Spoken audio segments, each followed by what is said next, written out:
I want to give you a quick financial model that we use at Directive Donor Agency. What you will get, I think, is a deep understanding of how we build our models, why, and how you can build yours. So this model goes out many years, is a bottom-up build. I did all our bookkeeping when we started, so I taught myself just how to reconcile the book, what accrual-based accounting was versus cash-based accounting, kind of how GAAP works, and just really taught myself the books. Then, after I think 2 to 3 years of managing all of our books with an outsourced accounting firm that would do month-end close, then I brought in on a bookkeeper, an individual who did all our admin, but also did our bookkeeping. And then at 6 million, I brought on our first finance hire. She was with us for about 1.5 years. She left. I then did our finance from 6 million all the way to about 17 million. And then we brought in another person to lead finance. Now we have a VP of finance, director of finance, accountant, and a bookkeeper. But when we think about everything here, well, this would be our forecasting. And we have 2 types of forecasts. One is your baseline forecast. That baseline forecast is based off of what has historically occurred.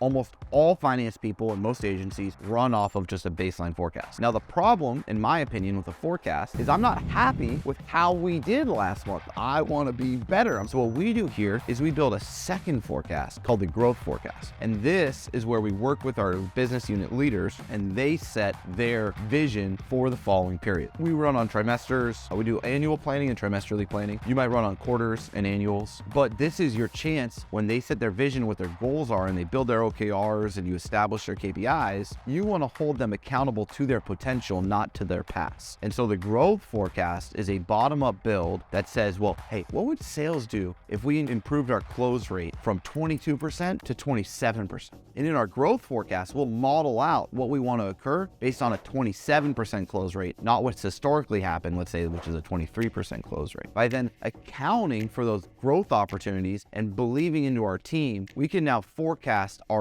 growth, which has not technically occurred yet, based off the strategic plans our team has created and what they plan on executing. This way matches our goals. And then privately between the partners and the head of finance, we have a baseline forecast that allows us to accurately understand, hey, if we missed our goals and we did what we've always done, what are we gonna do? And then if we hit our goals and we do what we've never done, what are we gonna do? And between those 2 forecasts, you get a really solid understanding of your business and you can grow. When you're looking at ours, the way we do it is we separate new business sales from customer sales. So existing customer growth versus new business. We then account for retention across all of our business units. So it's really cool when we do our Salesforce, is in our Salesforce, we don't just have opportunities, we have opportunities that then have all the services, aka the products being sold, connected to that opportunity. So when we're looking at opportunities, we're not just looking at proposals given, we're looking at proposals given as well as how many products were pitched and how often. So then we can actually build a bottom-up forecast so we know what the SEO department's going to do, what the paid media department's going to do, what the video department's going to do based off of their pipeline, their sales from new business, as well as our portfolio, and then how well they're retaining their customers to then understand how much headcount we're going to need to hire, how much revenue we're forecasting, what their fixed expenses are. And then we can tie all of that into a bottom-up build that then lets us hold our team accountable, understand how each business unit is performing, and then make difficult decisions on things we need to change or things we want to invest more into. You can see down here on the commentary, if you buy the course, explaining what each tab means and what it does. I'll show you some of my favorite things in here is like retention. So you can see essentially how much of your bookings you're retaining, and that's how you can figure out revenue. And then what something I like is percent of revenue. I like to run the company on buckets. Agency, what you're running, what I'm running, has, in my opinion, the following business units. It has operations, it has sales, it has marketing, it has finance, it has people ops, and it has general overhead. In those buckets, I want to know what percent of my revenue I'm investing into them, and then essentially be able to develop